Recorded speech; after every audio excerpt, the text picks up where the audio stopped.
आज हमारा video number 7। आज हम सीखने जा रहे हैं टास्क बार को ऑटो हाइड करना। टास्क बार आप सबको पता है, सबसे निचले वाली इलाका में जो पट्टी दिखाई दे रहा है उस पट्टी को टास्क बार कहा जाता है। और इससे हम किस तरह से हाइड करेंगे यानी छुपाएंगे, इसके ऊपर मैं बताऊंगा। सबसे पहले आपको यहाँ पे खाली स्थान में राइट क्लिक करना है। टास्क बार की खाली स्थान में राइट क्लिक करना है और प्रॉपर्टीज पर चला जाना है। अब आपके सामने task bar and start menu properties खुल जाएगा। इसमें आपको यहाँ पे दिखाई दे रहा है auto hide the task bar. जब हम इस चेक बॉक्स पर टिक लगाएंगे और अप्लाई करेंगे और ओके करेंगे, आप देखेंगे कि आपके डेस्कटॉप पर जो दिखाई दे रहा था नीचे टास्क बार वो हाइड हो चुका है। जब आपको काम रहे, जब उस पोजीशन में पहुंचेंगे ऑटोमेटिक वो शो हो जाएगा। अगर यहाँ कोई काम न रहे, अगर आप यहाँ से हट जाएंगे, माने माउस पॉइंटर को वहाँ से हटा देंगे, तो देखेंगे ये ऑटोमेटिक छुप जाएगा। इसको कहते हैं ऑटो हाइड। अगर ऑटो हाइड लग गई है, उससे आप पुनः नॉर्मल स्थिति में, बाय डिफ़ॉल्ट की स्थिति में हमेशा के लिए शो कराना चाहते हैं, तो सेम वही प्रक्रिया को फिर से दोहराना है। राइट क्लिक करना है, प्रॉपर्टीज पे जाना है, जो टिक आपने लगाया था उस टिक को हटा देना है और अप्लाई और ओके कर देना है। अब आप देखेंगे आपका टास्क बार ऑटो हाइड नहीं हो रहा है। इस प्रक्रिया से इस काम को आप कर पाएंगे। अब अगला बारी बताया है कि टास्क बार को मनचाहा किसी भी तरफ सेट करना। अब ये काम कैसे होगा? टास्क बार तो हमेशा नीचे ही आप देखते आ रहे हैं, सब लोगों को ये भी पता है कि नीचे ही होता है ये। जी हाँ, यह बाय डिफ़ॉल्ट के तौर पर विंडोज में नीचे ही इसका स्थान है। जब आप नीचे देखते देखते उब गए हैं, तो आप चाह रहे हैं कि ये ऊपर सेट हो जाए या बाएं सेट हो जाए, दाहिने सेट हो जाए, कहीं भी सेट हो जाए, तो थोड़ा लुक बदल जाता है, काम करने की तरीका बदल जाता है। तो हम कर सकते हैं। यह भी दो तरीके से हो सकता है। अब ये दो तरीका क्या है? पहला तरीका याद रखिए, राइट क्लिक करना है, प्रॉपर्टीज पे जाना है। अब इसमें आपको एक ऑप्शन मिलेगा task bar location on screen, माने स्क्रीन पर लोकेशन सेट करना है। ये बाय डिफ़ॉल्ट के तौर पर बॉटम दिया हुआ है। बॉटम का अर्थ वो नीचे होता है। अगर हम इसको टॉप कर दें यानी ऊपर कर दें ज़बरदस्ती, तो हम अप्लाई और ओके करने के बाद देख पाएंगे टास्क बार डेस्कटॉप के ऊपर सेट हो चुकी है। ये हो गया।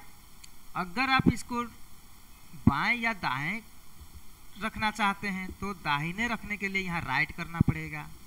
अब अप्लाई करेंगे, देखेंगे ये राइट साइड में सेट हो गया। काम हालांकि सब करेगा, कोई दिक्कत नहीं है, सिर्फ देखने की और काम करने की स्टाइल थोड़ा सा बदल जाता है। अब इसको हम जैसे नीचे था वैसे नीचे कर देंगे। अब फिर अप्लाई और ओके कर देंगे, देखेंगे जहाँ था वहाँ चला आया। ये तो हो गया पहली तरीका। अब दूसरी तरीका मैं बता रहा हूँ। दूसरी तरीका क्या होता है? अक्सर लड़कों से गलती हो जाता है। क्या गलती होती है? ध्यान से देखिए। यहाँ पे जो लॉक द टास्क बार लिखा हुआ है, इस चेक बॉक्स को जब लड़के न जानते हुए, इस फंक्शन को न जान करके ये टिक को हटा देते हैं। देखिए मैं हटा दिया। अब देखिए यहाँ से हट चुका है। जब हट चुका है तो लॉक था टास्क बार, ये फ्री हो गया। अब गलती से क्या होता है ना, हाथ से छूट जाता है। ये माउस को लेफ्ट बटन को पकड़ करके कहीं ना कहीं खींच लेते हैं। जिस दिशा में खींच लेते हैं उस दिशा में वो सेट हो जाता है। इस प्रकार माउस को लेफ्ट बटन दबाए रखना है उस पर और खींच लेना है, माने खींचना है। जिस तरफ आप खींचेंगे उस तरफ वो सेट हो जा रहा है। तो इससे ये गलती हो जाता है, वो लोग सोचते हैं कि कुछ ना कुछ गड़बड़ी हो गई है और उसको सही करवाना है, परेशान रहते हैं। तो आप समझ गए हैं कि ये किस कारण से होता है, ये लॉक हटने से ये हो रहा है। अगर लॉक लगा दिया जाए और इसको खींचा जाए, अब नहीं हिलने वाला है, जहाँ है वही लॉक है। तो ये हो गया दूसरी तरीका।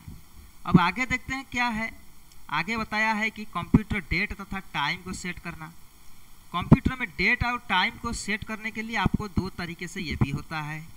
अब यहाँ पे कोने में ये जगह ध्यान दीजिएगा, जहाँ पर टाइम और डेट शो हो रहा है, इस जगह में आपको अगर गलत टाइम और गलत डेट शो हो रहा है तो इसको सही करना अनिवार्य होता है। इसे अगर सही नहीं किया जाएगा तो क्या असुविधा होगा आपको पता ही होगा। एक तो हम डेट नहीं देख पाएंगे या टाइम नहीं देख पाएंगे, तो बड़ा गलती हो रहा है। दूसरी बात ये भी है, कभी कभी हम लोग इंटरनेट पे ईमेल करते हैं या कोई वेबसाइट को एक्सेस करते हैं, और वो सब एक्सेस कराने के लिए टाइम और डेट साइबर क्राइम से बचने के लिए परफेक्ट होना ज़रूरी है। तो पता लगा यहाँ पे डेट और टाइम गलत है तो वो इंटरनेट एक्सेस नहीं करेगा, तो उससे भी आप परेशान रहेंगे। इसीलिए इसको सही करना ज़रूरी है। करना कुछ नहीं, इस पर क्लिक करना रहता है और ये जो कैलेंडर और ये जो टाइम घड़ी आपको दिखाई दे रहा है, इस पे आपको नीचे लिंक जो मिल रहा है, लिखा है change date and time setting. इस पर जब आप क्लिक करते हो तो आपको इस तरह से मिलता है। अगर आपका कंप्यूटर इंटरनेट से सर्वर कर रहा है, इंटरनेट मौजूद है, तो आप इंटरनेट टाइम पर जाके यहाँ से चेंज सेटिंग पर जाके यहाँ पर देखेंगे कई वेबसाइट दे रखा है, तो उस वेबसाइट से डायरेक्ट टाइम और डेट को उठा लेगा। अगर आपके पास इंटरनेट की असुविधा है और इंटरनेट है नहीं यहाँ पर, तो फिर आप इंटरनली आप अपने हाथ से कर सकते हैं। वो कैसे? यहाँ चेंज डेट और टाइम पर जाएंगे और जो डेट आज का हो वो डेट पर क्लिक करेंगे और जो टाइम हो टाइम टाइप कर देंगे। नहीं तो फिर ये ड्रॉप डाउन मेनू है, ये मेनू को इस तरह से माउस के द्वारा सही कर लेंगे। देखिए ये 16 है, ये देखिए मैंने बढ़ा दे रहा हूँ, ये देखिए 37, 38, 39 सेकंड को बढ़ा दे रहा हूँ। यहाँ पर PM, AM, PM, AM इस तरह से चलता रहेगा। तो इस तरीके से मैनुअली तरीके से कर सकते हैं माउस के द्वारा, या तो फिर इंटरनेट एक्सेस अगर हो तो फिर इंटरनेट टाइम पर जाके आप सही कर लीजिएगा। ये तो एक तरीका हो गया। ये जब तरीका हो गया तो फिर आप और दूसरी तरीके से भी कर सकते हैं। वो तरीका क्या है हम आपको बताते हैं। आपको जाना है यहाँ से कंट्रोल पैनल में और फिर जाना है यहाँ पे क्लॉक लैंग्वेज एंड रीजन पर। जब इस पे जाएंगे तो आपको डेट एंड टाइम मिल जाएगा। ये डेट एंड टाइम पर जब जाएंगे तो फिर सेम उसी कंडीशन में आपको दिखाई देगा और यहाँ पर भी इंटरनेट की सुविधा दे देगा। इंटरनेट से भी आप यहाँ से कर सकते हैं, अपडेट कर सकते हैं। नहीं तो फिर आप जाएंगे टाइम एंड डेट पर इस टैब पे और यहाँ पे चेंज डेट एंड टाइम पर क्लिक करेंगे और यहाँ पे मैनुअली तरीके से माउस के द्वारा आप कर सकते हैं। ये तो हो गया दोनों तरीके, आप सही कर ले जाएंगे। अब अगला टॉपिक है किसी प्रोग्राम या आइकन को डिलीट करना। अब किसी प्रोग्राम या आइकन को डिलीट करना ये बड़ा आसान है। डिलीट करने का दो तरीका मैंने यहाँ पर बताया है। डिलीट करने के लिए किसी भी प्रोग्राम को डिलीट करना हो तो फिर क्या करना होगा ना, इसके ऊपर राइट क्लिक करना होगा। राइट क्लिक करने के बाद भी आपको डिलीट ऑप्शन मिल जाया करेगा। डिलीट ऑप्शन मिल जाया करेगा तो आप डिलीट कर सकते हैं। नहीं तो फिर आप यहाँ पर एक बार सिलेक्ट करिए, सिलेक्ट कर लिया, या एक से अधिक चीज़ों को एक साथ सिलेक्ट कर सकते हैं इसे ड्रैग करके। सिलेक्ट करने के बाद आप कीबोर्ड में डिलीट बटन को प्रेस कर सकते हैं। अब ये कीबोर्ड है, डिलीट बटन यहाँ है। अगर आप डिलीट करेंगे, इस तरह से सिलेक्ट करेंगे और डिलीट करेंगे, आपसे पूछा जाएगा are you sure you want to move this file to the recycle bin. Recycle bin में भेजना चाहते हैं इस फाइल को, श्योर हैं आप? अगर हाँ है तो फिर यस करिए। अगर ना, गलती से ये दब गया है तो नो कर दीजिए, नहीं वो हटेगा। अगर यस करते हैं तो निश्चित तौर पर ये फॉर्मेट नाम से फाइल है तो ये चला जाएगा सीधा रिसाइकल बिन में। रिसाइकल बिन आपका यहाँ है, आप देख सकते हैं। रिसाइकल बिन जो होता है यहाँ डिलीटेड मैटर यहाँ पर रहता है। जो भी आप कंप्यूटर से डिलीट करते हैं वो रिसाइकल बिन में स्थान ले लेता है। ये ना समझिए कि हम डिलीट कर दिए तो हमारा कंप्यूटर पूरी तरह से खाली हो गया, ये गलत है। क्योंकि रिसाइकल बिन भी कंप्यूटर का एक हिस्सा है, कंप्यूटर के हार्ड डिस्क में ही जाके लोड हो रहा है, लेकिन ऐसी जगह में लोड हो रहा है जिसका उपयोग आप भविष्य में नहीं कर पाएंगे। जो फाइल आप डिलीट किए हैं वो फाइल का प्रयोग नहीं कर पाएंगे, वो एकदम सेपरेट है, तो सेपरेट जगह में ही रहता है, लेकिन यह है कि लोड कंप्यूटर पर पड़ता है। तो हम डिलीट तो करने को कर लिए। मेरा अगला टॉपिक में लिखा हुआ है डिलीट किया गया प्रोग्राम को पुनः वापस कैसे लाया जाए। मान लेते हैं ये बात सही है, गलती से डिलीट हो चुका है। अब ये डिलीटेड फाइल को किस तरह से वापस हम लाएंगे। लेकिन ये अगर आपको पता है कि ये डेस्कटॉप पर से डिलीट किया गया है या डी ड्राइव से डिलीट किया गया है या ई ड्राइव से डिलीट किया गया है, तो आप अगर डायरेक्ट यहाँ पर रिसाइकल पिन से राइट क्लिक करके इसको उठा लेंगे, यहाँ से ये वाला फाइल था, इसको अगर राइट क्लिक करके रिस्टोर कर देंगे तो जिस जगह से डिलीट हुआ था उसी जगह में ये चला जाएगा। अगर ये बात पता ही नहीं है, कहाँ से 6 महीना हो गया, साल भर हो गया, हमने डिलीट कर दिया गलती से, आज ज़रूरत पड़ रहा है, अब वो रिसाइकल बिन में देखने को मिल रहा है। अब हम जानेंगे कैसे कि ये कहाँ से डिलीट हुआ था। अगर ये लोकेशन पता नहीं है, कहाँ से डिलीट हुआ था ये पता नहीं है, अगर रिस्टोर कर दिए वहाँ पर वो चला गया, फिर भी आप खोज के नहीं पाएंगे, परेशानी तभी भी होगा।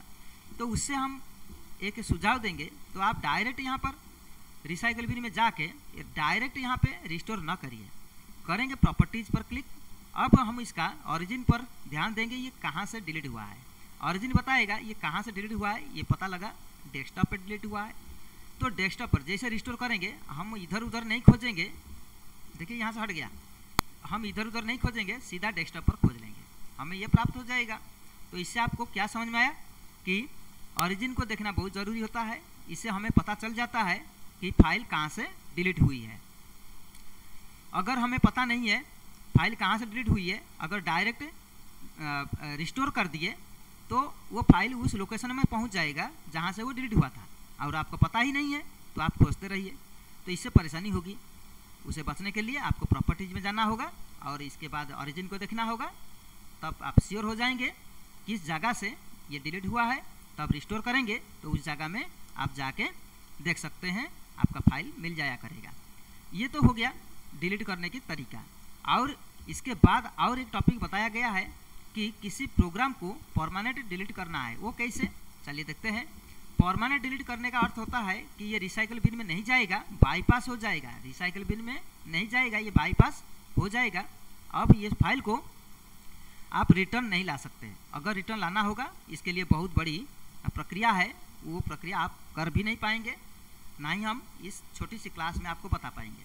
आप ध्यान दीजिए, इसको परमानेंट डिलीट कैसे किया जाए। इसको सिलेक्ट कर लीजिए, करने के बाद आप शिफ्ट बटन को पकड़ लीजिए, अब डिलीट बटन को प्रेस करिए। अब सिलेक्ट कर लेता हूँ, पहले शिफ्ट बटन को पकड़ लिया, डिलीट बटन हमारा। अब यहाँ पे पूछने का अंदाज थोड़ी सी भिन्न है, जो पहले पूछा था उस तरह से नहीं पूछा है। ये पूछा है are you sure you want to permanently delete this file, क्या ये फाइल को परमानेंटली डिलीट कर देना चाहते हैं।